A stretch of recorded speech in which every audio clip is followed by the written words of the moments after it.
मेरा नाम कल्याण ओझा है। मैं बाड़मेर निवासी हूँ। मैं 15 दिसंबर को यूक्रेन के लिए रवाना हो गया था। वहाँ मैं MBBS की पढ़ाई करने गया था। कौन सा साल है? मेरा फर्स्ट ईयर है अभी।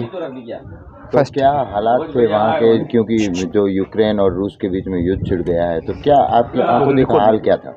हालात तो सर बहुत ही बिगड़ता हुआ दिख रहा था, मुझे नज़र आ रहा था मेरी अनुभव से। मैंने 25 तारीख को जो रशियन हेलीकॉप्टर से उनकी आवाज़ें मेरे को सुनाई दे रही थी।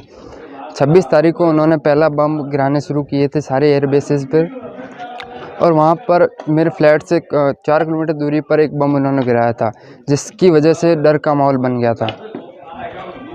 तो कैसी स्थिति रही, और जो नोटिफिकेशन जो इंडिया गवर्नमेंट द्वारा जो जारी हो रहे थे, तो उसके बाद में क्या मानस बनाया, किस तरह से पहुँचे? और हमारी यूनिवर्सिटी ने बसेस का इंतज़ाम किया था, उस पर इंडियन फ्लैग्स लगा दिए थे, जो हमारे लिए बहुत ही बड़ी बात थी।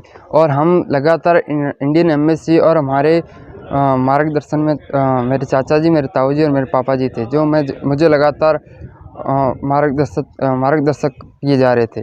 तो आप कब निकले थे? आप यूनिवर्सिटी से कब निकले थे और रोमानिया बॉर्डर कब पहुंचे थे? मैं सर 26 को निकल गया था रोमानिया बॉर्डर के लिए। रोमानिया बॉर्डर से 18 किलोमीटर पहले हमें उतार दिया गया था बस से, क्योंकि ट्रैफिक बहुत था और वहाँ की सिटीजन्स भी यूक्रेन से जल्द से जल्द निकलना चाहते थे, और इसी वजह से हमें 18 किलोमीटर पहले निकाल दिया था। और 18 किलोमीटर तक हमने पैदल सफ़र किया, और उसके बाद हमने एक डिग्री टेम्परेचर पर पूरी एक रात गुजारी थी, बिना खाए बिना पिए। फिर हमने अगले दिन सुबह हमारा नंबर आया, हमने इंडियन फ्लैग्स का कहीं से किया। इंडियन फ्लैग्स होने की वजह से हमें जल्दी से बॉर्डर क्रॉस करने में आसानी हुई। वहाँ पर इंडियन फ्लैग्स को पाकिस्तानी लोग, अफ्रीकन लोग भी पकड़ के बैठे थे, और उन्हें भी आसानी हुई बॉर्डर क्रॉस करने में, जो रोमानिया में प्रवेश करके जल्द ही जल्द। तो क्या स्थिति थी? पाकिस्तानी और अन्य देशों के जो लोग थे, वो इंडियन फ्लैग्स को क्यों इस्तेमाल कर रहे थे? क्योंकि इंडियन फ्लैग्स ही वो एकमात्र सहारा था जो बॉर्डर क्रॉस करने में हमारी हेल्प कर सकता था। तो फिर कितनी परेशानी हुई, कितनी सहूलियत से पहुँचे, क्या कुछ कहेंगे इस बारे में? परेशानियाँ तो सर रास्ते में बहुत आई थी।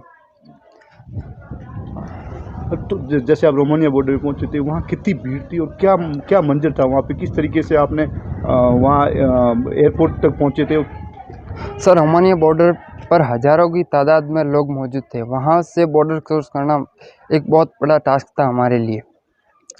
जिसके पास इंडियन फ्लैग था वो आसानी से बॉर्डर क्रॉस करवा रहा था, और हमें वहाँ पर एक बात ध्यान रखनी थी, वहाँ पर हमें सतर्क और सक्रिय रहना था। जो वहाँ पर सतर्क और सक्रिय था वो जल्द ही जल्द बॉर्डर क्रॉस करके इंडिया लौट आ रहा था, भारत सरकार की वजह से। तो कितने और ऐसे स्टूडेंट हैं जो अभी तक सर हज़ारों की तादाद में लगभग करीबन 2500 से 3000 लोग अभी भी बॉर्डर पर हैं, और करीबन 3000 लोग अभी भी खार्किव, ओडेसा, कीव में फंसे हुए हैं। तो यही प्रे करना चाहूँगा कि भारत सरकार से जिस तरह मैं लौट आया हूँ, उसी तरह उन बच्चों को भी जल्द ही जल्द स्वदेश लौटाने का प्रयास किया जाए। तो ऑपरेशन गंगा की कितनी हेल्प मिली? बहुत ही ज़्यादा ऑपरेशन गंगा की हेल्प मिल रही है हमें। आज यहाँ से इंडिया से फाइटर जेट प्लान गया, जो लोग रोमानिया में है, उनको ज़्यादा से ज़्यादा लोग इंडिया वापस आ सके।